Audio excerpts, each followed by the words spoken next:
ఇది చిన్నిందులు అనమాట. మనము ఇంట్లో పసుపు కొడతాం కదా, ఆ రోజు నుంచి ఏవైతే కంకణాలు పెళ్ళికొడుకుకి పెళ్ళికూతురికి కడతారో అట్లా పెళ్ళి డే రిసెప్షన్ వరకు ఆ కంకణాలు అస్సలు తీయొద్దు. సో అవన్నీ కలిపి ఆ రోజు వీళ్ళిద్దరు పెళ్ళికొడుకు పెళ్ళికూతురు కూర్చొని ఇప్పుకోవాలి. ఇట్లా తెంపొద్దు, కట్ చేయొద్దు, ఏం లేదు. ఒక్కొక్కటి మెల్లగా చిక్కులు తీసుకుంటా అన్ని కంకణాలు ఇప్పాలి నీట్గా.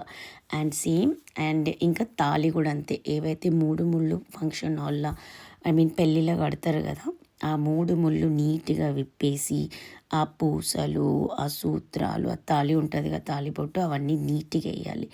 ఇవన్నీ నీట్గా వేస్తారా అంటే లేదు, మజాకులు ఆడుకుంటా వాళ్ళని డిస్టర్బ్ చేసుకుంటా అట్లా మొత్తం ఒక గంటల 2 గంటలలో అయ్యేది హాఫ్ డే చేసేసినాం మేము. అమ్మాయికేమో మరదళ్ళు వదినలు, వీనికేమో మరదళ్ళు, అట్లా ఫుల్ ఆన్ టైం పాస్ చేసుకుంటా అట్లా వాళ్ళని మజాకులు ఆడుకుంటా లాస్ట్కి ఇట్లా వేసుకున్నాక, ఎందుకంటే ఇంకా ఇది వేసినాక మళ్ళీ తీయొద్దు.